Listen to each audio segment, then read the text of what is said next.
अस्सलाम वालेकुम। मेरा नाम सारा गिलानी है। बहुत सारे ऑडियंस में से जो लोग हैं वो मुझे जानते हैं कि मैं अवर ट्री स्कूल को 7 साल से रन कर रही हूँ और प्रिंसिपल हूँ। तो अवर ट्री स्कूल जो है वो मैम सहर गिलानी का एक प्रोजेक्ट है और मैम सहर गिलानी इस वक्त हमारे साथ हैं और इसके साथ ही पर्पल डोर जो रावलपिंडी में इनका प्रोजेक्ट चल रहा है और वो सर उसको रन कर रहे हैं, सर शहबाज हसन शहीद, वो भी हमारे साथ हैं। और आज हम बहुत से करंट इश्यूज जो बच्चों के हैं उसमें से कुछ एक टॉपिक चूज करके उस पर आपसे बातचीत करेंगे, अपनी मालूमात जो है वो आपसे शेयर करेंगे।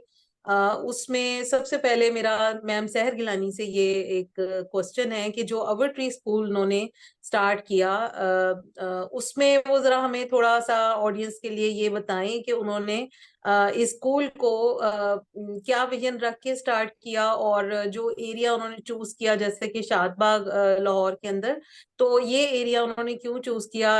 जैसे कि वो मुख्तलिफ जगहों पे मुख्तलिफ जहाँ पे लेटेस्ट जो एजुकेशन है वो चल रही है, जो तो वो उन्होंने ये एरिया ही क्यों चूज किया? जी मैम सहर गिलानी।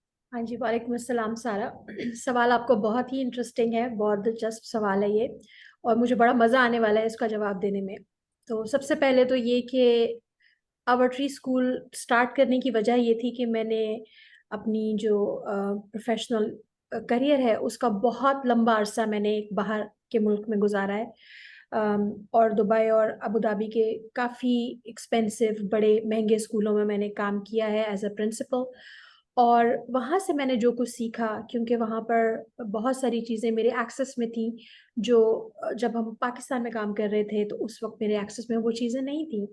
तो जब मैंने वो चीज़ें उन चीज़ों को हासिल कर लिया, एक तरह से उसकी उसकी ट्रेनिंग हासिल कर ली, उसका एक्सपीरियंस हासिल कर लिया और उसके लिए टीम्स भी रन की मैंने। अपनी जो टीम्स थी मेरी टीचर्स की, उनको लीड किया और बहुत सक्सेसफुली लीड किया। तो मुझे ऐसा फील हुआ कि ये चीज़ें हमारे उन स्कूलों तक पहुंचनी चाहिए जहां अभी ये चीज़ें नहीं पहुंची हैं। हमारे जो पाकिस्तान के माशाल्लाह एलीट स्कूल्स हैं, जो महंगे तरीन स्कूल्स हैं, उनमें तो ये चीज़ें शायद मौजूद होंगी, लेकिन जो हमारे स्कूल्स, छोटे छोटे स्कूल्स हैं हमारे, छोटी समझ लें तादाद में बच्चे हैं उसमें, कोई दो दो तीन तीन हज़ार के बच्चे नहीं हैं उसमें, छोटी बिल्डिंग है, थोड़े रिसोर्सेज हैं, उन स्कूल्स तक ये चीज़ें ज़रूर पहुंचनी चाहिए।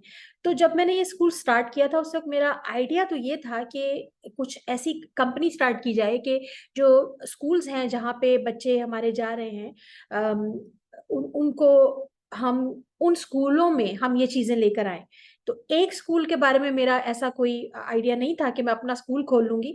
उस वक्त मेरे जहन में ये चीज़ थी कि मैं मुख्तलिफ स्कूलों तक अपनी ये जो सारा मेरा एक्सपोजर है ये मैं वहाँ तक लेकर जाऊँ, उनको बताऊँ कि टीचर्स को हमने ऐसे ट्रेन करना है और बच्चों की लर्निंग हमने ऐसे प्लान करनी है। अम, उनकी जो ऑनगोइंग असेसमेंट है, जो उनको हम रोज़ाना फीडबैक देते हैं, वो हमने ऐसे देना है। ये चीज़ें मेरे ज़हन में और स्कूलों के लिए थी जो कि मुख्तलिफ कम्युनिटीज़ में हो सकते थे। जिन कम्युनिटीज़ के बारे में मैं सोच रही थी उसमें ज़्यादातर शाद बाग हो गया, भगतपुरा हो गया, या और कोई इस तरह के जो अंदरून शहर के जो इलाके थे उनके बारे में मैं सोच रही थी कि ये चीज़ें वहाँ तक पहुँचनी चाहिए। क्योंकि ये चीज़ें इन चीज़ों पे आपको प्राइस टैग नहीं लगा सकते। अगर मैंने कोई एक चीज़ सीखी है और सीख ली है और मैंने पैसे देकर सीखी है, तो इसका मतलब ये नहीं है कि मैंने उसको आगे पैसे देकर ही सिखाना है दूसरे लोगों को। तो आइडिया तो ये था, लेकिन फिर ये हुआ कि मैंने सोचा अच्छा चलो ऐसा करते हैं कि पहले अपना एक स्कूल खोलते हैं, उसमें ये चीज़ें हम पहले खुद इम्प्लीमेंट करते हैं, फिर देखते हैं कि हमारे जो टीचर्स हैं पाकिस्तान के, उनका इसकी तरफ क्या रिस्पॉन्स होगा और हमारी जो कम्युनिटी है पेरेंट्स की, उनका इसकी तरफ क्या रिस्पॉन्स होगा, हमारे बच्चों का इनकी तरफ क्या रिस्पॉन्स होगा। और उस रिस्पॉन्स को देखते हुए हम फिर इसको शायद दूसरे स्कूल्स जो है उनके साथ राब्ते में आए और उनको हम कहें कि देखिए हमने ये चीज़ें अपने स्कूल में इम्प्लीमेंट की हैं और इसका हमारे बच्चों की लर्निंग पे बहुत अच्छा असर पड़ रहा है, तो क्यों ना हम आपके साथ हाथ मिलाकर आगे चलें और आपको ये चीज़ें हम प्रोवाइड करें। और जैसा कि मैं अभी थोड़ी देर पहले कहा था कि ज़रूरी नहीं है कि मैंने इन चीज़ों पे कोई प्राइस टैग लगाना है। अगर मैंने कोई अच्छी बात सीखी है, कोई किताब पढ़ के जो मैंने खरीदी थी, तो इसका मतलब ये नहीं है कि उस किताब के वो 2 लफ्ज मैं यहाँ दोहरा नहीं सकती या मेरे ऊपर कोई पाबंदी है। हाँ, अगर मैं ये कहूँ कि ये मैंने सोचा है या मेरा आइडिया है, ये जो भी एक्टिविटीज हैं ये मैंने क्रिएट की हैं, तो वो गलत है, वो कॉपीराइट्स के खिलाफ है। आप अगर एक किताब पढ़ के वहां से कोई चीज अच्छी सीख कर आप लोगों तक ले जाएं और कहें जी ये मैंने एक किताब पढ़ी है, ये इस मशहूर ऑथर ने लिखी थी और इसमें उसने ये 2-3 चीजें बहुत अच्छी मुझे पसंद आई हैं, तो क्यों ना हम इनकी बेसिस पे अपने बच्चों को तालीम दें। मेरा ख्याल है उसमें कोई मजायका नहीं है और ना ही उसके अंदर कोई ऐसी चीज है जिसके ऊपर कोई एतराज उठाया जा सकता है। तो ये था vision basically at the back of my mind. अब देखना ये है कि हम पहुंचे कहाँ हैं। आज हमारे स्कूल को 7 साल हो चुके हैं खुले हुए, और हम्म, हमारे सेंटर को खुले बिल्कुल। हुए ऑलमोस्ट 6 साल हो चुके हैं। तो अब हमने देखना ये आज की जो मेरे हिसाब से हमारी गुफ्तगू होने वाली है उसमें हमने इस चीज को असेस करना है कि हम कहाँ पहुंचे हैं अपने इस प्रोजेक्ट को लेकर। क्या हम कुछ कर भी पाए हैं या बस ऐसे ही परेशानी नहीं उठाई नहीं, हमने ये भी देखना है। जहाँ तक, हाँ जी बिल्कुल आप ठीक कह रही हैं। और आपका जो विजन है उसको जो शादबा के जो कम्युनिटी हमारे साथ जुड़ी हुई है वो बहुत अप्रिशिएट करते हैं। और आपके साथ जो एक या दो उनकी जो मीटिंग्स पहले हुई हुई हैं और वो उसको याद रखते हैं। और आप देखें कि जो एक अच्छा कामयाब स्कूल होता है उसके अंदर दो तीन चीजें होती हैं कि एक तो होता है कि लोग प्रमोशन करते हैं अपना, करते हैं। हम अवर ट्री स्कूल में इतनी ज्यादा जो बैनर्स हैं ये चीजें हैं प्रमोशनल ये नहीं लगाते, लेकिन लोग हमारे पास रेफरेंस से आते हैं। तो ये भी एक हमारे पास एक इस चीज का एविडेंस होता है कि हमारी परफॉर्मेंस को देखते हुए लोग रेफर करते हैं और फिर हमारे पास एडमिशन्स आते हैं। बहुत सारे स्कूल्स हैं जो अपनी प्रमोशन के लिए बहुत सारे टूल्स इस्तेमाल करते हैं, और सही है, करना भी चाहिए, क्यों नहीं करना चाहिए। आखिर जिन लोगों ने स्कूल के ऊपर पैसा लगा के स्कूल को खोला है उन्होंने भी तो उसमें से कुछ ना कुछ जाहिर है अर्न करना है, अपने घर चलाने, अपने बच्चे पढ़ाने। तो इसमें कोई बुरी बात नहीं है, लिहाजा इसको इस तरह से ना देखा जाए। लेकिन अगर हम ये कह रहे हैं कि हम ऐसा नहीं करना चाहते या हम ऐसा नहीं कर रहे, तो उसकी वजह यह है कि जो राय पेरेंट्स की होती है आपके स्कूल के बारे में वो सबसे ज्यादा बेहतरीन सोर्स होती है, टूल होती है मार्केटिंग का। तो हमारी कोशिश हमेशा से यही रही है कि हम इसको इस्तेमाल करें। बीच में एक दफा ऐसा हुआ भी है कि हम लोगों को कुछ और भी टूल्स इस्तेमाल करने पड़े और फिर हमने देखा कि हमें उसका कोई इतना फायदा नहीं हुआ जितना फायदा हमें अपने जो हमारे जो पेरेंट्स हैं जो स्कूल से जुड़े हुए हैं, हमारे पास जो बच्चे आते हैं उनके जो पेरेंट्स हैं, वालिदैन हैं, उनका जो ट्रस्ट और भरोसा है हमारे ऊपर, उसकी वजह से हमें ज्यादा फायदा हुआ बजाय इसके कि हम कुछ पैसे उधर देकर जो है उस टूल को इख्तियार करते हैं। अगर वो टूल किसी और स्कूल के काम आ रहा है तो बड़ी अच्छी बात है, उनको वो इस्तेमाल करना ही चाहिए। लेकिन हमारे काम वो नहीं आया इतना, जैसे कहते हैं हम्म। हमारे काम हाँ हमारे अपने जो उस बच्चों के पेरेंट्स थे वही आए हैं, और उसके लिए हम बहुत ज्यादा शुक्रगुजार हैं कि उन्होंने हमारे ऊपर भरोसा रखा और हमारे साथ इतने सालों से जुड़े रहे हैं। और उसमें से बहुत सारे ऐसे लोग हैं जिन हमारे पास क्लासेस नहीं थी ओपन उस वक्त सीनियर स्कूल की, तो अपने उनके बच्चे जब उस क्लास तक पहुंचे तो उनको कहीं और जाना पड़ा। लेकिन जो लोग हमारे साथ शुरू से जुड़े हुए हैं या जिन्होंने बीच रास्ते में हमारा साथ देना शुरू किया, उनके हम बहुत शुक्रगुजार हैं कि वो हमारे साथ अभी तक जुड़े हुए हैं। जी बिल्कुल। और आज जो टॉपिक है वो भी मैंने अपने पेरेंट्स के साथ जो एक सर्वे किया और उनके आप कह लें कि बहुत ज्यादा क्वेश्चंस थे। आज का ये एक बहुत ही करंट इशू बना हुआ है स्पेशली पाकिस्तान में। जो जितना हमारे एरिया में मेरा नॉलेज है या और भी मेरी कुछ दोस्त वगैरह मुख्तलिफ स्कूल्स के अंदर एज अ प्रिंसिपल काम कर रही हैं, तो जब उनसे बातचीत होती है तो ये एक जनरल बिहेवियर सामने आ रहा है कि बच्चे जो हैं वो बहुत ज्यादा अग्रेसिव हैं।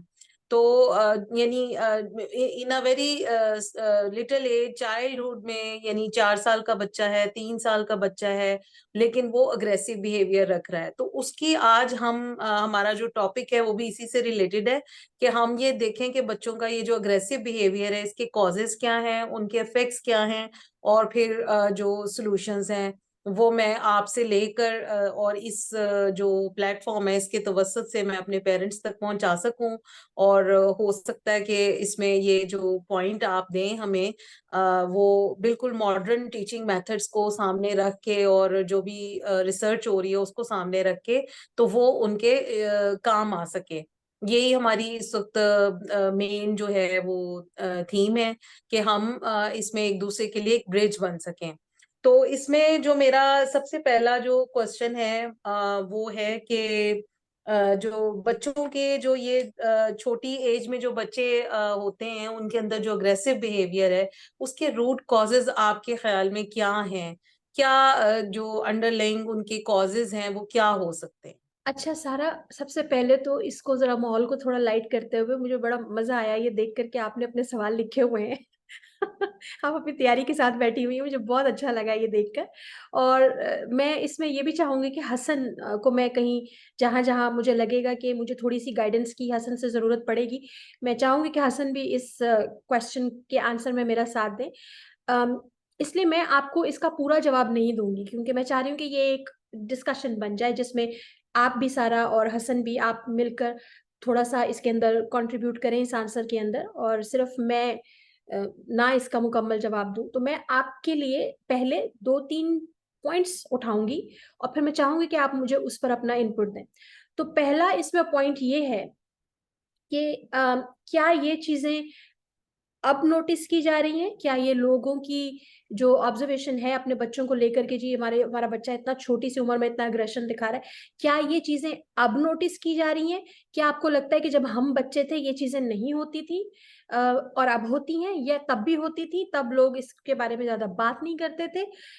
पहले तो हमें ये देखना पड़ेगा, उसके बाद फिर हम इसके ऊपर मामले को थोड़ा-सा बिल्ड करेंगे। तो हसन क्या ख़्याल है आपका जब आप 4 साल के थे तो क्या आपको लगता है कि आपके अंदर एग्रेशन था और या नहीं था? ज़ाहिर है आपको तो नहीं याद होगा, हमें याद है। तो हो सकता है कि आपको जो बातें हमने बताई हों उ उस उनको इस्तेमाल करते हुए आप थोड़ा-सा इसके ऊपर थोड़ी रोशनी डालें। याद है कि मैं हाइपर एक्टिव था, ठीक है? लेकिन once I get into reading books, वो हाइपर एक्टिविटी की शक्ल बदल गई। Very good. अब ये और देखें, ये जो आपने इतनी बड़ी बात की है, इसके अंदर सारा यानी इसका इस पूरे सवाल का इसके अंदर सॉल्यूशन छुपा हुआ है बेसिकली। इतने बड़े मसले का इसमें सॉल्यूशन छुपा हुआ है। हम क्या कर रहे हैं, जो अब मैं दूसरे पॉइंट पे आ रही हूँ। हम क्या कर रहे हैं, हम अपने बच्चों को बहुत ज़्यादा एक्सपोज़र दे रहे हैं स्क्रीन का और स्क्रीन टाइम जो होता है, वो बेसिकली आपको हाइपर एक्टिव मज़ीद कर देता है। बच्चों में हाइपर एक्टिविटी हो सकती है बहुत सारी रीज़न्स की वज़ह से। हाइपर एक्टिविटी को आसान लफ्ज़ों में ये कहते हैं कि एक जगह टिक के नहीं बैठता, एक जगह टिक के नहीं बैठती। वो जो एक टर्मिनोलॉजी है जो पेरेंट्स यूजुअली यूज़ करते हैं, उसको हम इंग्लिश में हाइपर एक्टिविटी भी कहते हैं। तो अगर ऐसा है कि आपका बच्चा एक जगह टिक कर नहीं बैठता, इसमें कोई बुरी बात नहीं है, लेकिन ज़ाहिर है कि हर चीज़ का बैलेंस होना बहुत ज़रूरी है। तो ये हाइपर एक्टिविटी हो सकती है कि आपने अपने बच्चे को खाना ऐसा देना शुरू किया हुआ है इतनी छोटी एज में कि वो उसको हाइपर रखता है। जैसे आपने उसको बहुत ज़्यादा फ्राइड चीज़ें खिला रहे हैं, फ्राई करके ऑयल के अंदर या जैसे नगेट्स हैं। अब लोग इसको हेल्दी समझते हैं लेकिन ये एक्चुअली में हेल्दी है नहीं है, इसका सेहत से कोई ताल्लुक नहीं है। तो नगेट्स हो गए, आलू के चिप्स हो गए या और कोई ऐसी चीज़ें हो गई जो बहुत ज़्यादा घी में तली हुई हैं या ऑयल में तली हुई हैं। अच्छा देसी घी सेहत के लिए बहुत अच्छा है बाय द वे। मैं लोगों की एक हुँ, मिसकंसेप्शन यहाँ दूर कर दूँ। देसी घी हुँ, में बनी हुई चीज़ बहुत अच्छी होती है बच्चों के लिए भी और आपकी अपनी सेहत के लिए भी, लेकिन आपको उस घी की क्वांटिटी कम रखनी है सबसे पहले जब आप ये चीज़ें करेंगे कि आप अपने घी की क्वांटिटी अपने सालन में, अपनी रोटी में, अपने पराठे में, अपनी तली हुई चीज़ों में एयर फ्रायर यूज़ करें। अब तो मतलब आम मौजूद है ये। हाँ, हाँ तो जी, आप बिल्कुल। यकीन करें कि इससे आप पहले ही अपने बच्चे के अंदर हाइपर एक्टिविटी में कमी देखना शुरू कर देंगे और जब हाइपर एक्टिविटी में कमी आएगी तो ऑटोमैटिकली अग्रेशन में भी कमी आएगी। ये एक हुँ। पहली चीज़ है। अब मैं चाहूँगी कि हसन प्लीज़ आप मुझे थोड़ा-सा बैकअप करें इसके ऊपर कि ये मैं सही कह रही हूँ। आपने इन चीज़ों को नोटिस किया है कि फूड इनटेक से चीज़ें बच्चों के अंदर अग्रेसिव हो सकती हैं, उनके अंदर बिहेवियर्स आ सकते हैं। प्लीज़ इसमें मुझे थोड़ा-सा आपका सपोर्ट चाहिए होगा। मेडिकल ऑफिशियल्स और जो जितने भी लोग बच्चों के साथ काम करते हैं, उन सबको पता है कि शुगर इंटेक जो होता है वो हाइपर एक्टिविटी इंक्रीज़ करता है। और इसके अलावा जो अभी कुछ नई रिसर्चेज़ आई हैं जिनको यानी नई से मुराद 2018 की, 2020 की रिसर्चेज़ हैं। आप नेट पे सर्च कर सकते हैं कि जो फूड कलर डाला जाता है बहुत सारे बच्चों की प्रोडक्ट जो बच्चों की होती हैं स्वीट्स के अंदर, वो मूड इरिटेशन क्रिएट करती हैं।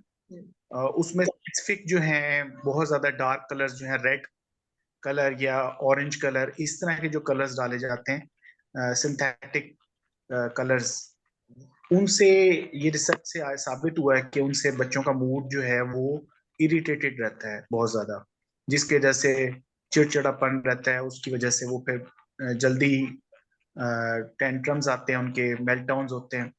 तो ये मैं नॉर्मल बच्चों की बात कर रहा हूँ, ठीक है। तो हम स्पेशल नीड्स बच्चों के साथ काम करते हैं, और अगर उनको वो जंक फूड के ऊपर हैं तो उनके बिहेवियर्स बढ़ जाते हैं। और बिहेवियर कम करने का सबसे पहला यही होता है कि एक स्क्रीन एडिक्शन रोकी जाए और एक फूड इनटेक जो है उसको नेचुरल किया जाए ज्यादा से ज्यादा।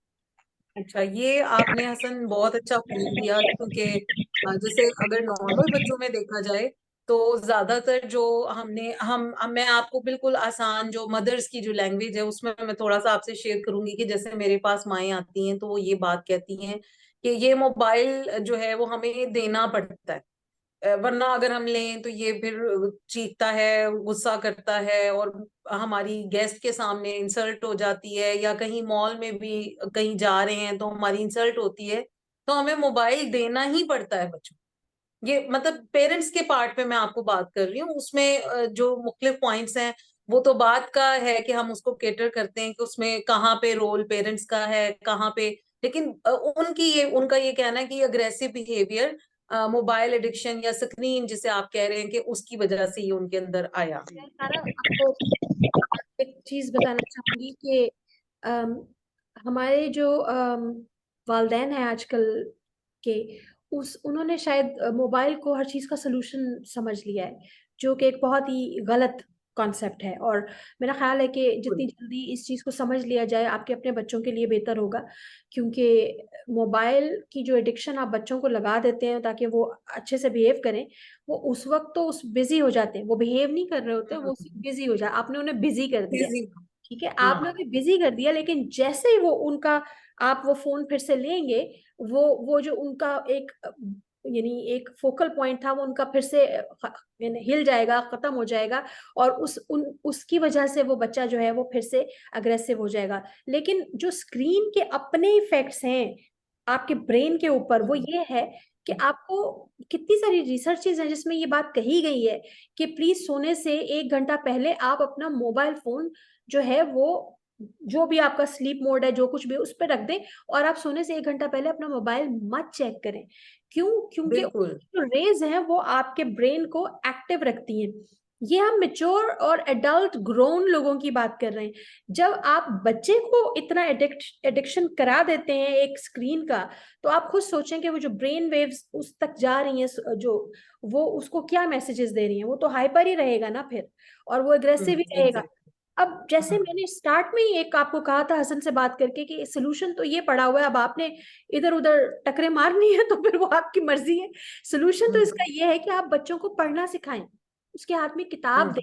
रीडिंग, बुक किताब, रीडिंग। एक तो बुक एग्जैक्टली, रीडिंग, जो एक्चुअल बुक, स्क्रीन पे रीडिंग नहीं, बुक रीडिंग सिखाएं उसको। बुक रीडिंग, हाँ जी। और आप उस बच्चे की किताब में हाथ में, मुझे याद है हम टार्जन के रिसाले पढ़ते थे, उमरो यार की कहानियां पढ़ते थे, और पता नहीं हम लोग सारा सारा दिन पढ़ सकते थे, हमें कोई मसला नहीं था किताबें पढ़ने में। और उसकी वजह से हमारी उर्दू भी अच्छी थी और उर्दू में नंबर भी अच्छे आते थे। ये तो अब बाहर के मुल्क में रह रहकर, एक क्योंकि आप रोजमर्रा अपनी जो जरूरियात है उनके बारे में जो बातचीत करते हैं वो इंग्लिश में करते हैं, तो मेरी बहुत सारी जो कई बार बात करते हुए उर्दू में बहुत सारे लफ्ज जो हैं वो आते नहीं दिमाग में, क्योंकि अब वो उतनी आदत नहीं रही। लेकिन हाँ। दिक्कत ये है कि हम लोग उर्दू में टॉप स्टार्स थे, और इसीलिए थे, हम्म इसमें कोई शर्म वाली बात नहीं है। हमें पंजाबी में भी हम्म टॉप स्टार होना चाहिए अगर वो हमारी मादरी जबान है। और अगर आपकी मादरी जबान पश्तो है, सराइकी है, या जो भी आपकी मादरी जबान है, आपको उसमें टॉप स्टार होना ही चाहिए। शर्मिंदगी होना का चाहिए, लेवल तो बिल्कुल। तब होगा जब आपको अपनी हाँ, मादरी जबान भी नहीं आती होगी, आपको अपनी कौमी जबान भी नहीं आती होगी, फिर बिल्कुल सही आपको कहा। फिर हाँ शर्मिंदा होना बनता है। लेकिन हाँ सिर्फ इसलिए कि आपका बच्चा उर्दू ना पढ़ ले और दूसरों के सामने इंग्लिश ही पढ़नी है, ये चीजें मत रखें जहन में। लिटरेसी जो हम्म होती है, जिसे हम कहते हैं कि पढ़ने की जो सलाहियत होती है, वो दिमाग के अंदर बहुत सारी ऐसी स्किल्स हैं, ऐसी बहुत सारी सलाहियतें हैं जो पैदा करती हैं। आपका क्रिटिकल बिल्कुल। थिंकिंग में जाना, ऐसा कितनी बार होता था हमारे साथ कि हम उम्रो यार की कोई कहानी पढ़ रहे हैं और उसमें हम देख रहे हैं कि वो किसी को ठग रहा है, और अभी हमने किताब का आखिरी पेज पढ़ा भी नहीं है, लेकिन हमारे दिमाग में उसके सॉल्यूशंस चलना शुरू हो जाते थे। हाय ये बंदा ये कर लेता तो बच जाता, है ये बंदा ये कर हाँ, लेता तो बच जाता। और उसमें बच जाता। और कितनी अच्छी हमारी चाइल्डहुड मेमोरीज हैं कि फिर हम तो कहानियां लिखते भी थे और फिर हम पिक्चराइज भी हमें करते हमें थे। हमें बड़ा शौक था। वो और बात है कि हर बंदा लिखारी नहीं हो सकता। ये भी एक हम्म। टैलेंट है, हर शख्स में नहीं होता। जैसे हर शख्स गाना नहीं गा सकता, हर बंदा पेंट नहीं कर सकता। ये चीजें हैं जो आपको सीखनी जरूर चाहिए, लेकिन फिर इनमें से कुछ चीजें ऐसी हैं जो आपके लाइफ का एक एम बन जाता है। जैसे जो लोग ऑथर्स हैं, राइटर्स हैं सक्सेसफुल, वो भी उन्होंने भी उस वक्त लिखा होगा। लेकिन पॉइंट मैं वापस आपको लेके आ रही हूँ उसी पॉइंट पे कि आप अपने बच्चे को पढ़ने से दूर मत खींचे। आपने उसको कोई एक्टिविटी देनी है ना, तो आप उसको ये एक्टिविटी दें। अगर आपका बच्चा पढ़ने में इंटरेस्टेड नहीं है, तो इसका मतलब है कि आपने ऑलरेडी उसको किसी और रास्ते पे लगा दिया है। वो किसी और खिलौने के साथ ज्यादा जुड़ गया है, या किसी और टाइम पास के साथ ज्यादा जुड़ गया है जहां उसका अटेंशन रहता है। आप उसको कोशिश करें कि आप उसको किताबों में पहले पिक्चर बुक्स इंट्रोड्यूस करवाएं जिसमें कोई लफ्ज नहीं है, फिर आहिस्ता आहिस्ता ऐसी किताबें इंट्रोड्यूस कराएं जिनमें एक दो लफ्ज हैं जिन्हें वो पढ़ सके, फिर आहिस्ता आहिस्ता लेकिन उससे बातचीत करें। अब ये सारा मसला घूम के कहाँ आ रहा है? क्योंकि आपने अपने बच्चे को वक्त नहीं दिया। हमने अपने बच्चे को क्योंकि वक्त नहीं देना, क्योंकि हम बिजी हैं, हम बहुत बिजी हैं। कुछ जो भी हमारी जॉब है या जो भी हमारी खानदान की जरूरतें हैं उनको पूरी करने में हम इतने बिजी हैं कि हम अपने बच्चे के साथ वो कनेक्शन नहीं जोड़ रहे। उसकी जगह हमने उसके हाथ में फोन दे दिया, क्योंकि वो हमारे हिसाब से सबसे आसान सोल्यूशन है। लेकिन वो सबसे डेंजरस टूल है जो हम अपने बच्चे डेंजरस। के हाथ में दे रहे हैं, बिल्कुल। और इतनी छोटी उम्र में। और बिल्कुल। हम बड़ा खुश बिल्कुल। भी हो रहे हैं। हमने कितनी बार देखा है पेरेंट्स को खुश होते, ये तो फोन की ये ऐप भी कर लेता है, वो ऐप भी कर लेता है। ये खुश होने का मकाम नहीं है, ये काम वो तो वो 4 साल से कर इंटेलिजेंस। ही था। ऐसा नहीं है कि उसने 4 साल हम्म। की उम्र में ये काम करना नहीं सीखा तो सारी उम्र वो उसे फोन इस्तेमाल करना नहीं आएगा। जब हम बच्चे थे तो सही। मोबाइल फोन्स का तो कॉन्सेप्ट ही नहीं था। मुझे सही। मुझे अब याद भी नहीं है कि मैं किस उम्र में थी। मेरा ख्याल है मेरी तो मास्टर्स की एजुकेशन भी खत्म हो चुकी थी। उसके बाद कहीं जाकर हमने, जॉब में आने के बाद कहीं जाकर हमने मोबाइल फोन्स का नाम सुना। तो ऐसा तो नहीं है कि हमें अब मोबाइल फोन यूज करने नहीं आते या हमें उनके फीचर्स यूज करने नहीं आते। इन चीजों से मत घबराएं कि आपका बच्चा जो है वो इन चीजों को सीख पा रहा है या नहीं। ये चीजें वो सीख ही लेगा। लेकिन जो जो आगे जो उसकी बेसिक एज आ बुनियादी रही है। बुनियादी चीजें हैं जैसे पढ़ाई हम्म। लिखाई, हम्म। ये सिखाना बच्चे को बहुत जरूरी है, क्योंकि इसका आपके अच्छा। बच्चे के बिहेवियर के साथ बराह रास्त बहुत ताल्लुक है। ताल्लुक है, कनेक्शन। लेकिन मैम सर, यहाँ पे थोड़ा सा मैं एक चीज चाहूंगी शेयर करना कि अगर वो बात हम पढ़ने लिखने की कर रहे हैं तो वो पढ़ाई लिखाई अक्सर जो स्कूल से जो टास्क मिलते हैं जिसको बच्चे रोट लर्न करके लिखते हैं, यानी मेमोराइज करके लिखते हैं, उसको समझा जाता है। तो मतलब आप जो बात कर रही हैं, जहां तक मैं पहुंची हूँ कि ये उस प्रेशर के बगैर पढ़ना है, जी, नंबर लेने के प्रेशर के बगैर नहीं, पढ़ना है। बिल्कुल ऐसे ही है। हाँ। ऐसे ही है। और पता नहीं आपको याद है हसन, उर्दू में जब आप पेपर की तैयारी करते थे तो हमने आपको एक जुमले बनवा कर दिए थे कि जब तशरीह लिखनी है अशार की, तो ऊपर 2 जुमले ये लगाने और नीचे 2 जुमले ये, और बाकी चीजें आपने खुद शेर की समझ के बीच में लिख दी है। हाँ, सही।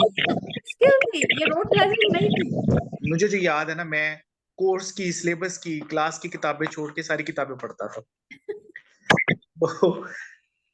और हम अक्सर, सभी ऐसे थे, हम सभी ऐसे थे।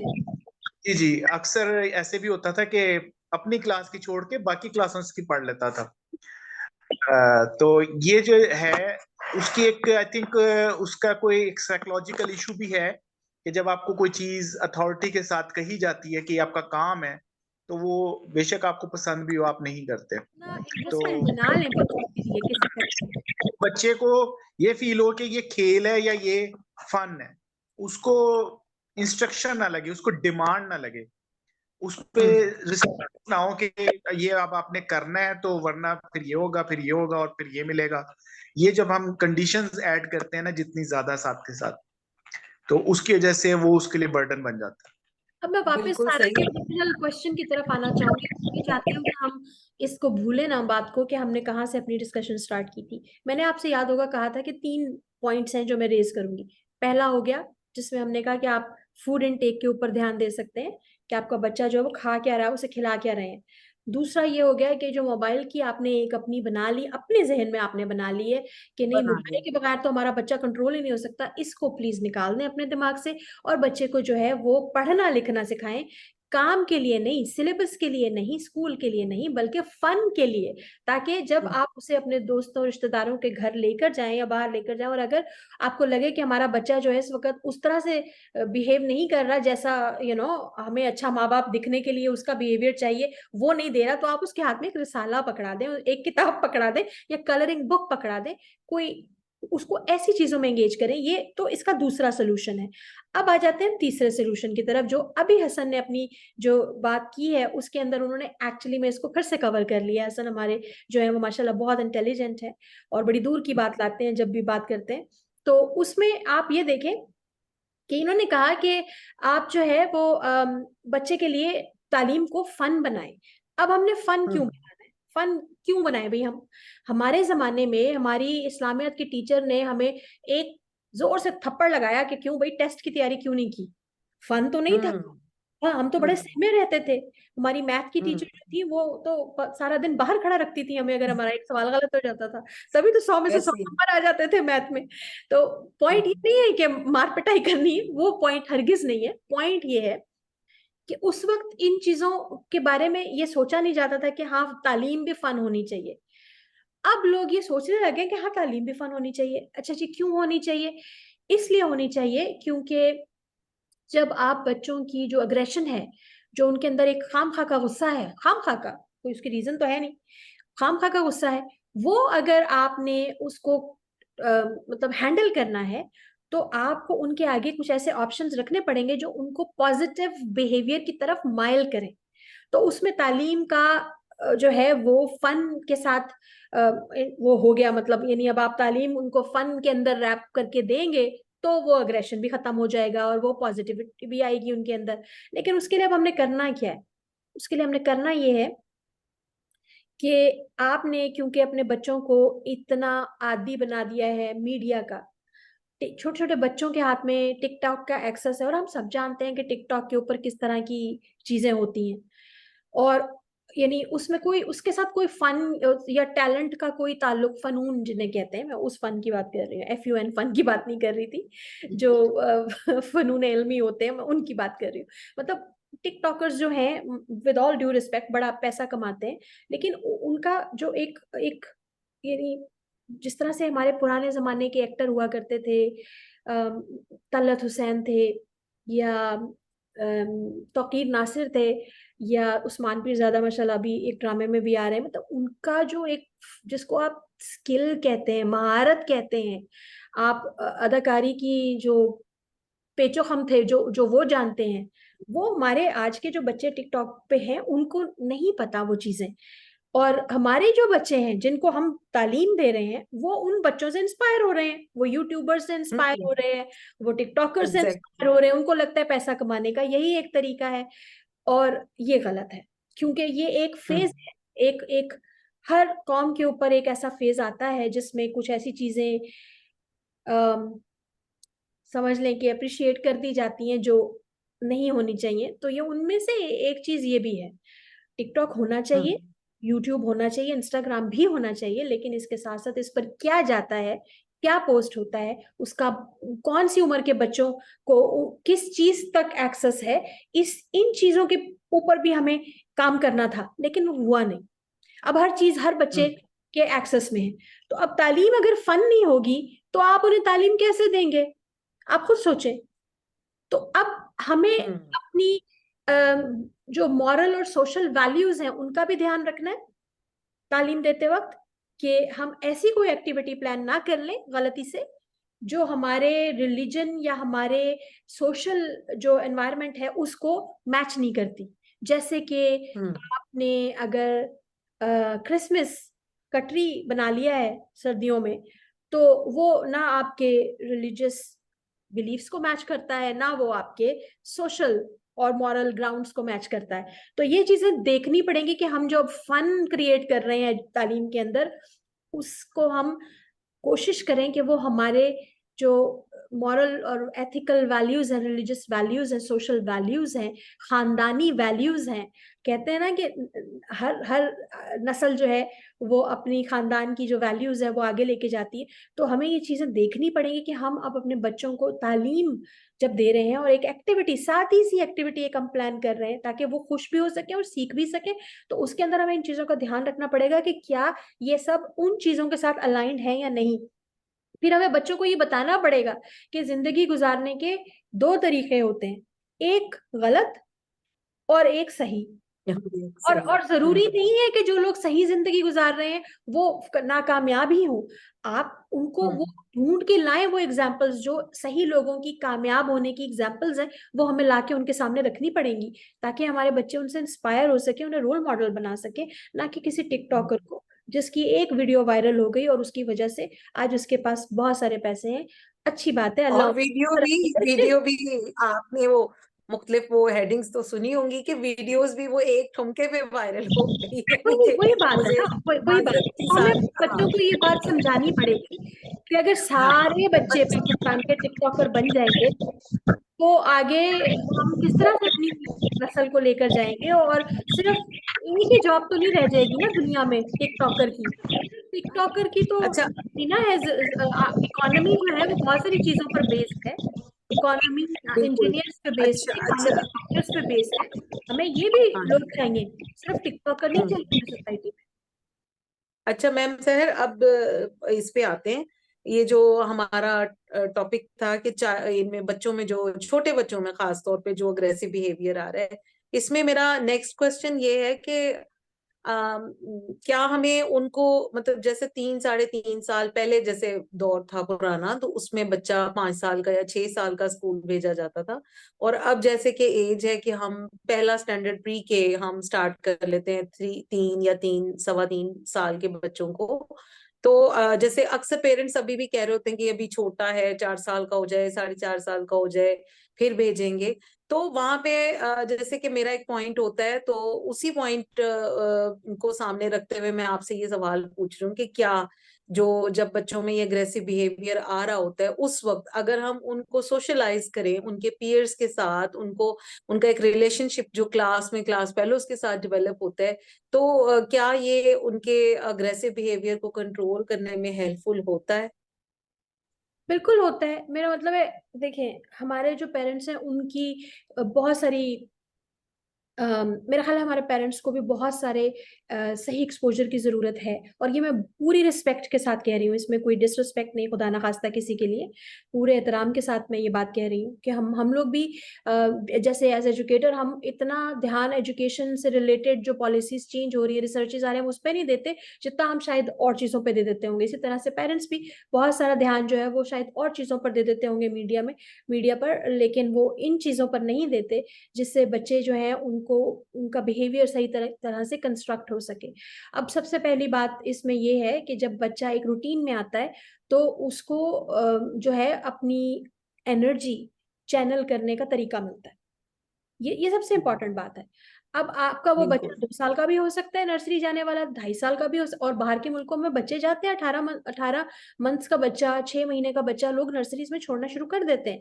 लेकिन वो इसलिए नहीं छोड़ते कि सारा दिन उनको बेबी सिट करते रहना, उनकी छोटी छोटी एक्टिविटीज होती हैं ताकि उनकी जो एनर्जी है उस लेवल पर वो उनकी एनर्जी कंज्यूम हो जाए। जब वो कंज्यूम हो जाती है तो बच्चा वैसे ही डिसिप्लिन सीखना शुरू कर देता है। ये एक एक हम्म, अंडरस्टूड सी बात है। आपने खुद भी ठीक नोटिस है किया होगा कि अगर आप सारा दिन, जैसे अगर आप छुट्टियों पे हैं तो आपने अगर कोई बाहर की कोई आउटिंग नहीं रखी है तो आपके अंदर एक खालीपन सा रहता है कि यार कुछ किया नहीं, कुछ मजा नहीं आया। क्यों? क्योंकि आपकी कोई फिजिकल एक्टिविटी नहीं हुई, आप कहीं बाहर नहीं गए, आपने कोई मॉल नहीं घूमा, या आपने कोई बाग नहीं घूमा, या आपने जहां भी जाना था, अपने रिश्तेदारों से मिलना था, वो आपने नहीं किया। ये एक रूटीन है जो हमने बचपन में सीखी थी और इसका बिहेवियर मैनेजमेंट के साथ बहुत गहरा ताल्लुक है। लोग फिर फ्रस्ट्रेट होना शुरू हो जाते हैं। अपने साथ वक्त गुजारना अच्छी बात है, लेकिन आप के लिए ये बहुत ज़रूरी है कि आप अपने आप को अपने बंद कमरे से बाहर निकालें और थोड़ा सा घूम के आए कहीं पे, चाहे आप अकेले ही जा रहे हो।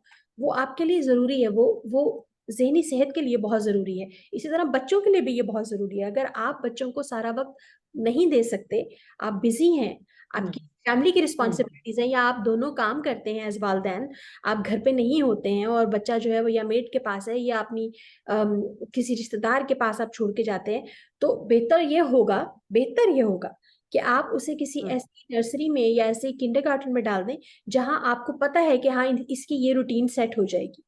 उसमें आप भी सुकून में रहेंगे और बच्चे का बिहेवियर भी मेंटेन रहेगा। क्योंकि अगर मेड ने उस बच्चे को वापस फोन पर लगा दिया तो आपका जो सारा प्लान था वो तो फिर फेल हो गया। ये तो बड़ा बड़ा इम्पोर्टेंट पॉइंट आपने दिया है कि बहुत वाकई ऐसा है कि पेरेंट्स जो हैं अक्सर घर पे जैसे मुख्तलिफ जैसे उनके होते हैं, जैसे दादी हो गई, नानी हो गई, और वो भी फिर जाहिर सी बात है इस एज में जैसे बच्चों को मैनेज करने के लिए वो मोबाइल एक इजी वे लगता है कि चलो जी ये अब मसरूफ हो गया और अब 2-3 घंटे तो इसने मेरा मुझे मतलब तंग नहीं है, करना। सारा दादी नानी से तो हम शिकायत कर भी नहीं सकते अब। उन्होंने अपनी सारी उम्र अपने बच्चे पालने में निकाली है, तो अब अगर वो उठ के उनके लिए बच्चे के पीछे भागना, उसको कंट्रोल करके एक जगह बिठाना उनके लिए जाहिर है ये समझने की बातें हैं। तो अब इसके लिए लेकिन हमें उसमें पेरेंट्स को चाहिए कि वो उसमें जरूर ये एक डिसीजन मेकिंग की तरफ जाया करें कि बच्चा जैसे छोटा है तो वो डिसीजन मेकिंग की तरफ आए कि वो जैसे वो डरते हैं जी बच्चा स्कूल जाएगा, ये इस पे बर्डन आ जाएगा, तो वो इस कोई चीज को बर्डन नहीं है। अंडरस्टैंड नहीं करते। जब बच्चा छोटी उम्र में होता है तो उसका जो करिकुलम है, जो उसको पढ़ाया जाता है सिलेबस, वो भी छोटा ही होता है। मतलब एक हम्म 2 साल के बच्चे से आप क्या मतलब बीए करा देंगे आप उसको 2 साल में? ऐसा तो नहीं करेंगे ना। 2 साल का बच्चा तो ट्रेसिंग ही सीख लेगा, कलरिंग ही सीख लेगा ज्यादा से ज्यादा। इससे ज्यादा क्या सीखेगा? और इससे ज्यादा आपकी एक्सपेक्टेशंस होनी भी नहीं चाहिए उससे। हाँ, उसकी रूटीन सेटअप होना बहुत जरूरी है। उसको सोशल एक्सपोजर मिलना दूसरे बच्चों के साथ बहुत जरूरी है। उसको अपने टीचर के साथ एक्सपोजर मिलना जरूरी है। ये चीजें होना जरूरी है। और होना जरूरी है। हमने बच्चों में भी तब्दीली आते देखी भी है। हमारे पास ऐसे ऐसे बच्चे आए हैं जिनके बिहेवियर्स के हाँ। बड़े इशू थे, लेकिन जब उन्होंने दो हम्म तीन महीने एक उनकी आदत बन गई स्कूल में आने की या हसन के पास सेंटर में जाने की, तो वो माशाल्लाह बड़े अच्छे सेटल्ड हो गए और कोई मसला नहीं था उनको मेरे भी। पास भी हार्वर्ड स्कूल में इस तरह के बहुत सारे बच्चे आए और उनके डिफरेंट मसाइल थे। जैसे उसमें मैं खास तौर पे एक बच्ची का तस्करा करूंगी जो कि यूट्यूब बहुत ज्यादा देखती थी, और उस पे जाहिर है उसने बच्ची ने माँ बाप ने कार्टून ही लगा कर देने, तो वो बच्ची की जो लैंग्वेज थी वो चाइनीज लैंग्वेज थी। वो कुछ जो बोलती थी हमें समझ नहीं आती थी, लेकिन हमें इतना पता था कि कार्टून कैरेक्टर्स की तरह कुछ मिमिक्री कर रही, कुछ वो बोलने की कोशिश कर रही है, लेकिन हम उसकी उस लैंग्वेज को समझ नहीं पाते थे। तो मेरा नेक्स्ट क्वेश्चन भी इसी से रिलेटेड है कि अब ये तो चले, अब हो गया कि एक बच्चा है और वो उसके अंदर अग्रेसिव बिहेवियर जो मुख्तलिफ फैक्टर्स थे या कॉजेस थे उसकी वजह से आ गया, तो कौन से ऐसे ट्रिगर्स होते हैं जो इस बिहेवियर को मजीद प्रोवोक कर देते हैं? ये क्या मतलब यही ट्रिगर जो हैं, क्या इनके थ्रू हम बच्चे को हेल्प आउट कर सकते हैं या कोई टारगेट सेट कर सकते हैं उनके इस बिहेवियर को कंट्रोल करने में, या कोई इसमें जो टारगेट सेट कर सकते हैं उनके इस बिहेवियर को कंट्रोल करने में? इसमें जो सबसे बड़ा ट्रिगर है वो आपकी जो अप्रोच है बच्चे को बिहेवियर हैंडल करने की स्कूल में, और जो पेरेंट की हम्म, अप्रोच है उसमें जब क्लैश आता है तो वो सबसे बड़ा सही। ट्रिगर बन जाता है। और इस हम्म पर मैं चाहूंगी कि हसन कुछ कहें, लेकिन मैं आपको एक छोटी सी एग्जांपल देती हूँ जब तक हसन अपने आंसर को क्राफ्ट कर लेते हैं।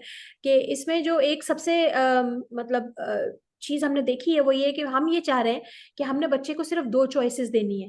यानी अगर बच्चा चाह रहा है कि जी मैंने इस वक्त बाहर जाके स्विंग पे बैठना है लेकिन हमने उसे पढ़ाना है, इस वक्त में ये पीरियड पढ़ाई का है, खेल का टाइम खत्म हो गया स्कूल के अंदर, तो अब हम उसको 2 चॉइसेस दे सकते हैं। हम उसको कह सकते हैं कि तुम या तो क्लास के बाहर, टेबल तुम्हारे लिए सोफा रखा हुआ है वहां पे बैठ के हम तुम्हारे साथ पढ़ लेते हैं, या फिर तुम क्लास के अंदर पढ़ लो।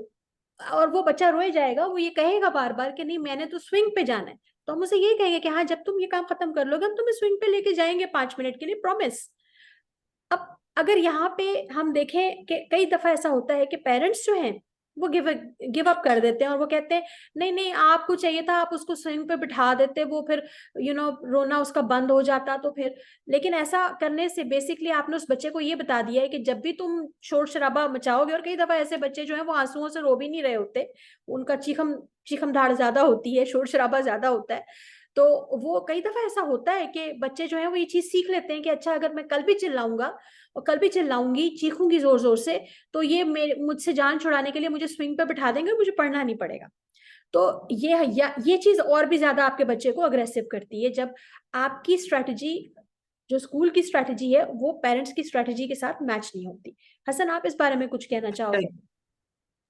जी, इसमें जैसे मैं एक एग्जांपल कोट करूंगा, बहुत पुरानी एग्जांपल है। एक बच्चे के साथ मैं काम कर रहा था, तो वो बच्चा, अब यानी एज उसकी ज्यादा हो गई थी और उसका वेट भी ज्यादा हो गया था, लेकिन वो इंसिस्ट करता था कि मुझे गोद में हर वक्त उठा के रखें घर वाले। और वो यही जिद स्कूल में भी करता था। तो हमने स्कूल में तो वो चीज खत्म करवा दी उसकी, क्योंकि बच्चों का एक ये होता है कि बच्चों को बहुत क्लियर पता होता है कि ये टीचर है और ये उस तरह मेरी बात नहीं मानेगा जिस तरह मेरी मदर मान लेगी या मेरा फादर मान लेगा, नहीं मानेगा जिस तरह मेरी मदर मान लेगी या मेरा फादर मान लेगा। क्योंकि बच्चे नेचुरली मैनिपुलेटिव होते हैं, और उसकी एक बहुत बड़ी रीजन होती है, उनकी सर्वाइवल उस पर डिपेंड करती है, उनकी डेवलपमेंट उस पर डिपेंड करती है। तो पेरेंट्स को ये बात समझनी चाहिए कि मेरा बच्चा मुझे हर वक्त मैनिपुलेट करेगा, और कहीं पे मैंने बात माननी है और कहीं पे नहीं माननी। और जब ना कहनी है तो उस टाइम मैंने गुस्सा नहीं करना, फ्रस्ट्रेट नहीं होना। तो ये पॉइंट बहुत इंपॉर्टेंट है कि अगर हमने बच्चे को ना कहनी है तो हमारे हमारा रवैया उसकी तरफ नरम ही होना चाहिए, काइंड होना चाहिए। अगर वो गुस्सा कर रहा है तो उसको कहें कि हाँ मुझे समझ आती है कि आप अपसेट हो, लेकिन अभी मैं आपको ये चीज नहीं दे सकता, हम इसकी जगह ये कर सकते हैं। उसको जब भी बच्चा किसी चीज की जिद करे तो उसको ऑप्शंस दें, 2 से 3 ऑप्शंस दें और उसमें अपनी बात रिपीट करते रहें।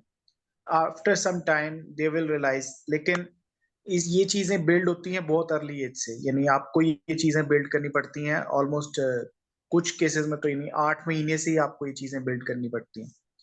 तो अ, अब असल में जिस तरह जमाना चेंज हो रहा है, मैं पहले दरमियान में मैं जब बात कर रही थी तो एक चीज मेरे ज़हन में बार बार आ रही थी कि पेरेंट्स का वाकई कसूर नहीं है। इस टाइम चीजें इतनी तेजी से बदल रही हैं कि ये चैलेंजिंग पीरियड है पेरेंट्स के लिए।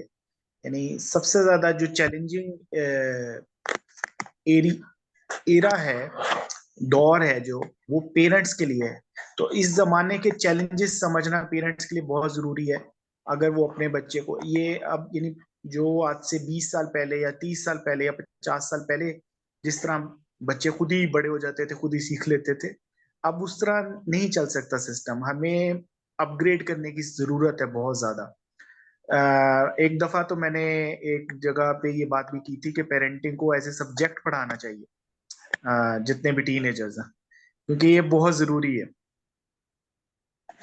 ठीक है।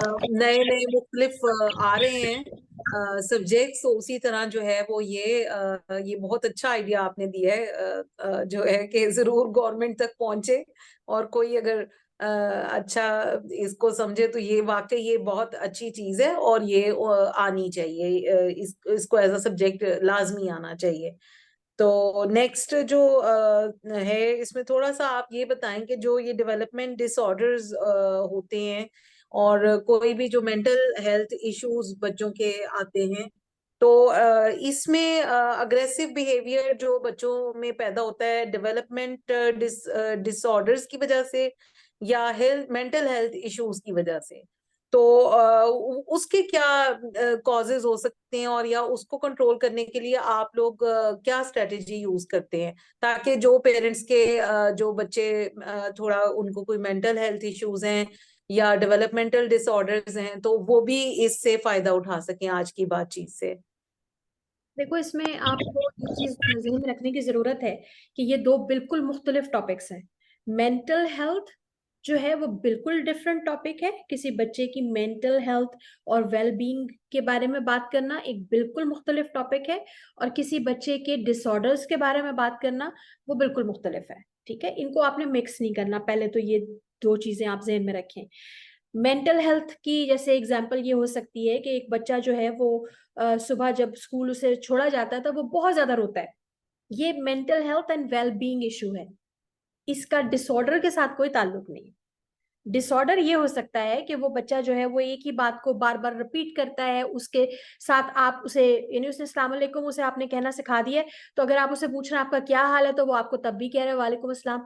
अगर आप उसे पूछ रहे हैं कि आप कुछ खाएंगे तो वो आपको तब भी कह रहा है वालेकुम अस्सलाम। या वो हैंड फ्लैपिंग कर रहा है जब उसे गुस्सा आ रहा है और वो अपने वर्ड्स को सही तरह से आर्टिकुलेट नहीं कर पा रहा, या उसको ये नहीं पता कि एक्सप्रेशन क्या देना है किस जगह पर। ये चीजें जो है ये डिसऑर्डर्स में आती हैं। ये मैंने आपको बहुत छोटी एग्जांपल्स जी। दिया था, इस पे ज्यादा हाँ। बात कर सकते हैं।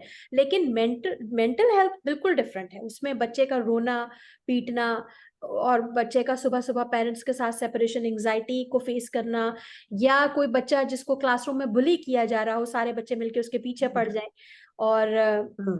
वो जो है वो अपना सेल्फ कॉन्फिडेंस उसकी वजह से लूज कर रहा हो। लूज कर जाए, हाँ, सही सही। वो मेंटल हेल्थ में आता है। मुझे ये बात इस तरह पता है कि मैं जब ग्रेड 3 में थी, क्लास 3 में थी, 3 4 5 में मुझे कॉन्स्टेंटली बुलिंग का जो है वो फेस करना पड़ा। और उस वक्त तो हमें पता भी नहीं था इसको बुलिंग कहते हैं। हमें बस ये पता था कि एक लड़की है किसी दूसरी जमात की, वो आती है ब्रेक में और मेरे वो हेयर बैंड्स उतार के खींच के ले जाती है, उसमें मेरे बाल भी खींचती है, वो जाहिर है। और मुझे पता नहीं था कि इसको बुलिंग कहते हैं। बहरहाल पहले तो बताया ही नहीं घर आकर, फिर जब बताया तो फिर जाहिर है कि हमारी अम्मी भी क्योंकि एजुकेशन डिपार्टमेंट से ताल्लुक रखती थी, तो उन्होंने समझाया कि बेटे जब भी ऐसा कभी कुछ हो तो आप घर आके बताओ, फिर अपनी अपनी टीचर को भी बताओ। तो आपने चुप नहीं रहना, आपने डरना नहीं है इस चीज से। तो उन्होंने जब कॉन्फिडेंस दिया तो फिर थोड़ा सा समझ में आया कि अच्छा अपने लिए भी बोला जाता है। और जिस लड़की से मैं बहुत ज्यादा खौफजदा थी जब तीसरी चौथी पांचवी जमात में, जब मैं गवर्नमेंट स्कूल में ग्रेड 6 में आके मैंने दाखिला लिया जब, तो मुझे अच्छी तरह से याद है कि फिर टोटल चीजें जो टेबल्स थी वो टर्न हो गई कि वो लड़की जो थी वो भी हमारे साथ किसी और क्लास में अभी भी आई थी, और बजाय डरने के मैंने अपने आप को चैनल किया गर्ल्स गाइड में, कैंपिंग में और स्पीचेस में, सिंगिंग में, इन चीजों में मैंने अपने आप को चैनल किया। और उसके बाद अब जब मैं पीछे मुड़ के देखती हूँ तो मुझे एहसास होता है कि वो बिल्कुल सही था जो मैं कर रही थी, और जो मुझे मेरी माँ ने सिखाया कि हाँ तुम्हें इनसे डरने की जरूरत नहीं, तो अपना काम करो, तुम जिन चीजों में अच्छी हो उनके लिए मेहनत करो, और इंशाल्लाह ये लोग जो है कहीं पीछे रह जाएंगे। तो ये जो बुलिंग है इसके बारे में बच्चों को कैसे काउंसल करना है, उन्हें कैसे उनके टैलेंट की रियलाइजेशन देनी है कि तुम्हारे अंदर ये चीज अच्छी है और ये चीज बहुत सारे लोगों में नहीं होगी, तो तुम बेटा हम्म। इसके ऊपर काम करो, तुम इसमें हम्म। बेहतरीन हो और तुम्हें किसी से डरने की जरूरत नहीं। ये बातें होनी जरूरी है। हाँ, लेकिन एक बात सही। और भी है, हमारे पेरेंट्स ने जहां अपने बच्चों को बहुत ज्यादा कॉन्फिडेंस देने की कोशिश में उनको सही बातें सिखाई हैं, वहां पे कई जगह पे वो गलत भी जाते हैं। जैसे अगर आपके बच्चे ने किसी बच्चे को मारा है, तो आप उसको जब आपको स्कूल बता रहा है कि हाँ आपके बच्चे ने किसी बच्चे को स्कूल में मारा है और ये गलत है, क्योंकि आप अपने बच्चे को सपोर्ट करना चाह रहे हैं, तो आप उस बात को मानने से इनकार कर देते हैं कि नहीं हमारा बच्चा तो ऐसा हो ही नहीं सकता। लेकिन मैं हम्म। आपको बता रही हूँ कि हमने ऐसे बच्चे देखे हैं जब हम स्कूलों में थे, जिनके बारे में उनकी फैमिलीज और उनके जो दूसरे लोग थे, दोस्त वगैरह थे क्लासेस के अंदर, टीचर्स थे, उनकी राय बहुत पॉजिटिव थी, लेकिन हम उनसे बुली होते थे, हमें वो आके हमारे बाल खींचते थे। तो ऐसा नहीं है कि वो बच्चे ऐसा नहीं कर सकते, ऐसा कर सकते हैं। आपका बच्चे अगर आपके बच्चे के बारे में ये रिपोर्ट की जा रही है कि आपका बच्चा किसी दूसरे को बुली कर रहा है, तो आप खुदारा अपने बच्चे को समझाइए, क्योंकि अगर आप नहीं बिल्कुल। समझाएंगे, हाँ। उस पर पर्दा डालेंगे और स्कूल से लड़ेंगे इस बात पर कि आपने मेरे बच्चे पे इल्जाम लगाया है, तो कल को ये चीज आपके बच्चे को बहुत गलत डिसीजंस की तरफ लेके जा सकती है जब वो प्रैक्टिकल लाइफ में आएगा। तो ये बिल्कुल। बहुत जरूरी है। आप हमारे सामने एक्सेप्टेंस। बेशक मत समझाएं, हाँ। लेकिन अकेले में कोई भी। अपने हाँ बच्चे को जी। जरूर समझाएं। बिल्कुल। कोई भी मामला हो उसमें एक्सेप्टेंस का बहुत बड़ा रोल है, क्योंकि बिल्कुल है। एक्सेप्टेंस आप में होगी, डिनाइल में पेरेंट्स चले जाते हैं, तो उसकी बजाय एक्सेप्टेंस की तरफ आना चाहिए और प्रोएक्टिव होना चाहिए और हमें ये बात जहन इस में रखें तमाम कि चीजों जब को। हम आपसे आपके बच्चे के बारे में कोई ऐसी बात कर रहे हैं जिसे आप नेगेटिवली ले रहे हैं, आप इस बात को जहन में रखें कि हम उस दूसरे बच्चे के बारे में भी सोच रहे हैं एज अ स्कूल, जो उस मुश्किल से गुजर रहा होगा। अगर आपका खुदा ना खास्ता बच्चा उस मुश्किल से गुजर रहा होता, तो हम आपके बच्चे के लिए भी उसी तरह खड़े होते और किसी दूसरे पेरेंट से बात कर रहे होते। तो ये बिल्कुल स्कूल का यही काम है, स्कूल ने यहीं पे बैलेंस क्रिएट करना होता है। इसका मतलब ये नहीं है कि आपके बच्चे को हम लेबल करेंगे या हम उसको टैग कर देंगे सारी उम्र के लिए, ऐसा कुछ नहीं है। लोग अपनी लाइफ में आगे बढ़ते हैं और हमारी भी यही कोशिश होगी कि हमारे बच्चे, सारे बच्चे सक्सेसफुल हो, सिर्फ एक आधा बच्चा नहीं, कोई ऐसा हमारा फेवरेट नहीं, सारे बच्चे जो हमारे पास हैं वो सक्सेसफुल हो। लेकिन उसमें आपका हमारा साथ देना बहुत जरूरी है, पेरेंट्स का हमारा साथ देना बहुत जरूरी है उस सारे प्रोसीजर में। तो अग्रेशन चले। को कंट्रोल करने का भी यही तरीका है कि आप अपने बच्चे को गलत बात पर शह मत दें, वरना वो अग्रेसिव हो जाए। बिल्कुल बिल्कुल एग्जैक्टली। इसमें अब मैं चाहूंगी कि बस हम अपनी जो आज का हमारा टॉपिक है इसको सम अप करें या एंडिंग लाइंस की तरफ जाएं। तो उसमें दो दो चीजें जो मैं चाहूंगी कि आप जरूर उस पे कुछ पॉइंट्स में रोशनी डालें कि जो केयर गिवर या पेरेंट्स हैं बच्चों के, उन्होंने क्या रोल प्ले करना है अग्रेसिव बिहेवियर को कम करने के लिए, और जो स्कूल मैनेजमेंट है और टीचर्स है, टीचिंग स्टाफ है, उन्होंने क्या रोल प्ले करना है बच्चे के अग्रेसिव बिहेवियर को कंट्रोल करने के लिए। सारा, मैं तो इसमें यही कहूंगी कि जब आपका बच्चा घर पर अग्रेसिव बिहेवियर शो कर रहा होता है, टेंट्रम थ्रो कर रहा होता है, तो प्लीज आप अपने बच्चे के साथ कॉन्वर्सेशन में मत आए। हम्म आप उस बिहेवियर को इग्नोर करना सीखें, उस हद तक जिस हद तक आपका बच्चा अपने आप को हार्म ना पहुंचा रहा हो, अपने आप को नुकसान ना पहुंचा रहा हो। अगर वो अपने आप को मार पीट रहा है तो उस सूरत में आप उसको कोई और एक्टिविटी में एंगेज करने की कोशिश करें। लेकिन अगर आप उसके साथ कॉन्वर्सेशन में पड़ जाएंगे, जिसे अक्सर लोग सही तरीका समझते हैं, वो गलत है, क्योंकि आप बेसिकली उसको नेगेटिव अटेंशन देना शुरू हो गए। बच्चे जो हैं वो नेगेटिव अटेंशन के जल्दी आदी हो जाते हैं और उन्हें मजीद चाहिए होती है, बजाय इसके कि पॉजिटिव अटेंशन। अब ये एक फनी सी बात है, लेकिन ये ऐसे ही है और ये बहुत सारी हम्म चीज से साबित हो चुकी है। तो आप लिहाजा हाँ अपने बच्चे, जब आपसे बच्चा लड़ रहा हो या रो रहा हो, पीट रहा हो, जो कुछ भी कर रहा है, आप उसको इग्नोर करें। 20 से 30 मिनट तक आप इग्नोर करके, पक्का दिल करके, आप देखेंगे कि आहिस्ता आहिस्ता उसे समझ आएगी, अरे इनको तो कोई फर्क ही नहीं पड़ा मेरे रोने धोने से। तो वो सही। ये चीज सीखेगा कि रोने धोना तरीका नहीं है। मेरे पास एक बच्ची आती थी, आज से कोई 9-10 साल पहले की बात है, जब मैं दुबई में स्कूल में प्रिंसिपल थी। तो मेरे पास एक बच्ची आती थी और वो सुबह सुबह आके जो रोना शुरू करती थी, वो एक एक घंटा रोती थी। अब क्योंकि उसके एक एक घंटा रोने से क्लास में बच्चे जो दूसरे हैं वो अफेक्ट होते थे, तो मैं उसकी जो टीचर थी उसके साथ मैंने ये अग्रीमेंट किया कि ये मेरे ऑफिस में बैठ के रोएगी। जो भी इसने रोना धोना करना है, इसको तुम मेरे ऑफिस में छोड़ जाया करो, ये मेरे ऑफिस में रोएगी। वो रोती रहती थी और उस रोने धोने में वो यही कहती रहती थी कि मैंने घर जाना है, और मैं उसे कहती थी नहीं, आपके पास दो ही चॉइसेस हैं, आप मेरे ऑफिस में बैठ सकती हो, रो सकती हो बैठ के, या फिर आप हंसी खुशी अपनी क्लास में जा सकती हो। दो ही चॉइसेस हैं। तो उसने कोई महीना जो है वो ये चॉइस अपनी रखी है कि उसने मेरे ऑफिस में ही रोना है। उसके बाद उसने सोचा भाई ये क्या बदतमीजी है, मैं क्यों यहाँ बैठ के रोऊंगी बाकी सारे बच्चे फन कर रहे हैं, मैं भी जाऊंगी। तो आहिस्ता आहिस्ता उसका ज़हन बदलना शुरू हो गया।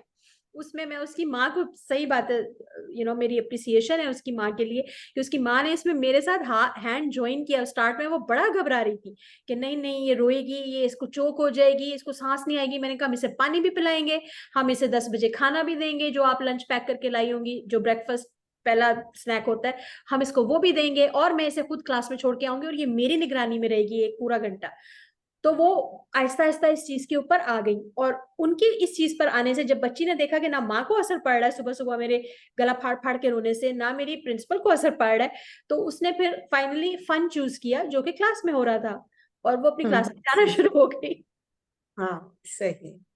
तो ये तो आपने बड़ा अच्छा किया कि एक ही पॉइंट में आपने पेरेंट्स का जो रोल है और जो टीचर्स का या मैनेजमेंट का जो रोल है वो आपने एक्सप्लेन कर दिया कि दोनों तरफ जो है वो फ्रेंडली और फर्म, दोनों पोजीशंस जो है वो जहन में रखते हुए बच्चे को लेकर चलना है, और उसको उसी तरह हैंडल करने की जरूरत होगी कि अगर आपने, जैसे सर हसन ने भी एक पॉइंट दिया था कि अगर आपने किसी वक्त उनकी कोई चीज आपने निगोशिएट की, मान ली, और किसी वक्त अगर आपने समझा कि नहीं माननी चाहिए, तो अगर वंस यू यू से नो, तो वो नो आपकी यस में नहीं बदलनी हाँ चाहिए। जी। अच्छा, इसमें बिफोर यू रैप अप सारा, एक छोटी सी बात मैं इसमें जरूर शामिल करना चाहूंगी। ऐसा नहीं है कि जब वो बच्ची बेचारी 1 घंटा रोती रहती थी तो उसको कोई कंफर्ट नहीं मिलती थी मुझसे। कई बार मैं कंफर्ट उसको पूरी। गले लगाती थी, उसको मैं कई दफा उसको हम्म, गोद में बिठा के पानी पिलाती थी, लेकिन उसका रोना एक्नॉलेज नहीं करती थी मैं। हम्म, उसको रोना एक्नॉलेज नहीं किया, लेकिन उसको पूरी अटेंशन मिलती थी। उसको ये भी कहती थी, I know you are not feeling good right now, we can talk when you stop crying, we can talk when you hmm, stop crying. मतलब ये हम्म, उसको बार बार मैं एक्नॉलेज कराती थी कि जब तुम रोना बंद कर दोगी तो हम बातचीत करेंगे। और फिर जब वो रोना हम्म, बंद करती थी तो उसकी सही। पहली बात यही होती थी कि मैंने घर जाना है। तो मैं उसे कहती थी, लेकिन मैंने तो आपको ये चॉइस दी नहीं है ना, हम्म, मैंने तो आपको ये 2 चॉइसेस दी हैं कि आप यहाँ बैठ सकती हो मेरे ऑफिस में, या फिर मैं आपको क्लास में छोड़ आती हूँ, वहां पे इतनी फन एक्टिविटीज हो रही, आपको क्या चाहिए? मुझे घर जाना है। बेटा मैंने तो वो चॉइस दी नहीं ना आपको। तो बातचीत इसको कहते हैं। बातचीत इसको नहीं कहते कि तुमने हम्म, चिप्स खाने हैं। ये बातचीट नहीं है। तो आप फोकस रखें अपना। और यही हम्म, कॉन्वर्सेशन जब उसकी मदर ने अपने घर पे स्टार्ट की बच्ची के साथ, तो it was a game changer for all of us. Hmm. चलें, आज की जो ये एक मीटिंग थी, होपफुली कि इससे बहुत सारे जो ऑडियंस है या पेरेंट्स हैं उनको बहुत फायदा पहुंचा होगा, और कुछ उनको ऐसे पॉइंट जरूर मिले होंगे जो फ्यूचर में उनके बच्चों को हैंडल करने में उनके काम आए होंगे। जो इसमें 2-3 इम्पोर्टेंट चीजें जैसे बताई गई कि स्टार्टिंग में जैसे कहा कि ऐसी उनको डाइट मत दें, स्क्रीन एडिक्शन ना हो, और फिर अगर आप कुछ रूल सेट करें वो रूल घर के तमाम लोग उस पर एग्रीड हों और वो तमाम उनको फॉलो करें। और अगर हम बात करें स्कूल भेजने की, तो उसके लिए अप्रोप्रिएट जो एज अब आज के मतलब न्यू रिसर्च के मुताबिक जो अब के दौर में चल रही है वो 3-3.5 साल ही है। क्योंकि जो बच्चे हैं वो घर पे रह के मीडिया तो फास्ट है और हर वक्त एक्सेस में है, तो वो वहां से कुछ भी सीखेंगे। तो उस कुछ भी सीखने से बेहतर है कि वो स्कूल आके एक जो डिजाइन करिकुलम है उसको सीख पाए। वो बिल्कुल। उनके लिए ज्यादा बेटर ऑप्शन है। और तो पेरेंट्स ये वक्त निकालें अपने बच्चे के लिए। वक्त निकालें अपने मीडिया बच्चे से के आप लिए। बच्चे को नहीं रोक सकते। अब ये कोई हम्म, गारों का जमाना नहीं है कि आप कहेंगे जी कि जी। नहीं, हमने ताला लगा दिया फोन को या हमने ताला लगा दिया स्क्रीन को। ऐसा कुछ हम्म, नहीं होने वाला। बच्चे के पास एक्सपोजर है, अब एक्सेस है। पर खुदारा उनसे बात करें, उन्हें बताएं कि ये बात करें, है और बात करें। ये, उनसे बात करें। ये जरूरी बात करें। और एक और पॉइंट जो हमने स्टार्ट में डिस्कस किया था, बुक रीडिंग, है। उसको प्रमोट करें। और आपको पता है मैम सहर कि हम अभी अवर ट्री स्कूल में जो हमारा एक बिल्कुल यूनिक जो हम यहाँ शादबाग के अंदर करते हैं, एक बुक रीडिंग से related story book character day हम सेलिब्रेट करते हैं, जो पिछले 7 सालों से हम हर साल बहुत शौक से उसको तैयार करते हैं।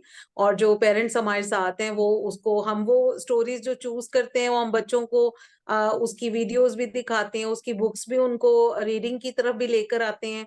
और बच्चे वो कॉस्ट्यूम पहन के वो बहुत ही इंजॉय करते हैं इस इवेंट पे। वो भी हमारा कमिंग है बहुत इंशाल्लाह कमिंग वीक्स में वो हम प्लान किया हुआ है और वो उसको हम परफॉर्म करेंगे।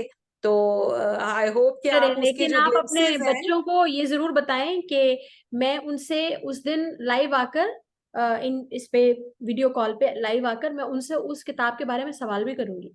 तो ऐसा ना हो बिल्कुल कि बिल्कुल।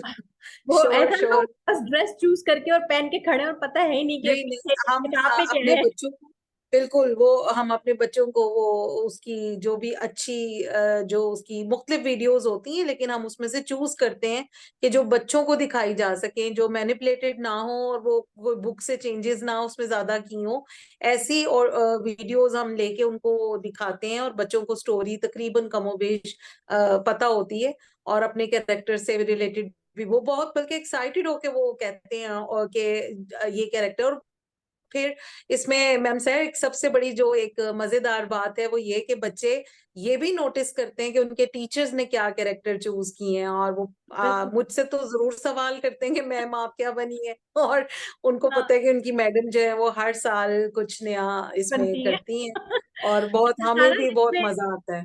ये बड़ी बड़ी अच्छी बात है जो आपने की है। अच्छा, मैं ये चाह रही हूँ कि जैसे हमने स्टार्ट में भी कहा था कि हम ये जो गुफ्तगू है जो हमने आज स्टार्ट किया, हम इसे खत्म नहीं करना चाहते। हम चाहते हैं कि हम हर हफ्ते अपने पेरेंट्स के साथ मिलें इसी मीडियम के थ्रू और हम उनसे मजीद बातचीत करें। तो नेक्स्ट वीक मैं उनसे Goldilocks and three bears की जो स्टोरी है उस पर बात करना चाहूंगी। और अब करना हमने ये है कि मैं ये चाहती हूँ कि जो हमारे बच्चों के पेरेंट्स हैं वो उस कहानी को पढ़ें जरूर, और फिर अपना अपना जो उनका नजरिया है उस कहानी को लेकर वो लेकर आए सामने, और हम इंशाल्लाह उन्हें इस चैनल पर इनवाइट करेंगे, उनके साथ लिंक शेयर करेंगे, और फिर वो लाइव आ सकेंगे हमारे साथ। अगर कोई खातून पर्दा जो है वो करती हैं और वो नहीं सामने आना चाहती लेकिन वो बात करना चाहती हैं, तो हम ऑडियो का ऑप्शन यूज करेंगे, वो कैमरा ऑफ रख सकती हैं। और अगर कोई जो है वो सिर्फ लिख के टाइप करके अपनी बात करना चाह रहा है तो वो इस तरह, और अगर कोई कैमरे पे आना चाह रहा है तो उनको हम कैमरे पे भी आने देंगे, और वो अपना नजरिया हमारे सामने रखें कि इस कहानी से उनके जहन में क्या आता है। ये बड़ा इंटरेस्टिंग और बड़ा दिलचस्प सा एक मौजू होगा। मेरा नहीं ख्याल इस पे कभी किसी ने बात की है, लेकिन मेरे लिए ये बड़ा अहम मौजू है। So Goldilocks and three bears जो है वो हमारी नेक्स्ट नेक्स्ट टॉपिक है। टॉपिक होगा। ठीक है, बिल्कुल सही। ये मैं तमाम जैसे कि सुन रहे हैं ऑडियंस, उन्होंने सुन ही लिया होगा, और जो भी मदर्स पार्टिसिपेट करना चाहें तो वो इस स्टोरी को पढ़ लें, या फादर्स भी, अगर वीडियोस तो हम खैर जेंडर जो बायस है। नहीं है, जेंडर बायस हाँ हमने नहीं करना। अगर कोई फादर्स हाँ, भी आना फादर्स भी चाहे, आ सकते हैं बिल्कुल, लेकिन ज्यादा होता है कि मदर्स इंटरेस्ट ज्यादा लेती हैं। एजुकेशन में तो इन्वॉल्व होती है। हाँ, ये तो बात सही हाँ, तो हमारे यहाँ पे बेसिकली शादबाग में ज्यादा बिजनेसमैन कम्युनिटी है, तो इस वजह से मैंने मदर्स ही कहा, लेकिन जरूर जो फादर्स इसमें पार्टिसिपेट करना चाहें, मोस्ट वेलकम। तो ये स्टोरी वो रीड कर लें, और उसके बाद उस पे अपना जो उनका एक पॉइंट ऑफ व्यू है वो अपना बना ले। और उसके साथ अगर वो हमारे इस प्रोग्राम को नेक्स्ट जो फ्राइडे को इंशाल्लाह हम करेंगे, तो अगर वो इसको ज्वाइन करना चाहते हैं तो मुझसे मेरे पर्सनल नंबर पे राब्ता कर लें। थैंक ठीक यू है सो जी। मच सारा। Thank you so thank you much Hasan, ma'am. मुझे पता है हसन बैकग्राउंड में है कहीं। थैंक यू सो मच, आपने इतना कीमती टाइम निकाला और आप आए, और यकीन करें कि ये जो आज की मीटिंग है, ये इसमें मैंने भी बहुत कुछ लर्न किया, और क्योंकि एक म्यूचुअल लर्निंग का एक है, और बहुत एंजॉय किया, और आपसे बात करके बहुत अच्छा लगा। मैं चाहती थैंक हूँ यू कि सो इस मच। बातचीत की जो एक तरीका है वो ऐसा ही रहे जैसे हम अपने ड्राइंग रूम में बैठ के बातचीत करते हैं, बहनें मिलती हैं, बातचीत करती हैं। इसी तरह से जब हमारी पेरेंट्स जो मदर्स हैं वो आएंगी या भाई मिलते हैं, जैसे हसन मौजूद थे, हाँ, तो अगर कोई फादर्स आके बात करना चाहते जैसे हम ओल्ड ओल्ड वो हैं, जो एक हमारा वर्ड था ना, बैठक, ये बैठक हमने लगा ली बस है। वही समझ लें आप, वही समझ लें, वही है ये। तो हम जरूर चाहेंगे कि हमारे वालिदैन हमारे साथ, जो हमारे बच्चों के वालिदैन है वो हमारे साथ इस चैनल पर हमारे साथ कनेक्टेड हो, लाइव आए हमारे साथ। और उसके लिए टॉपिक हम आपको दे चुके हैं, और मैं बड़ी जिसे कहते हैं ना, ईगर रहूंगी कि देखें क्या क्या आ रहा है डिस्कशन में इंशाल्लाह। चले चले, ठीक है, thank you so much. Allah Hafiz.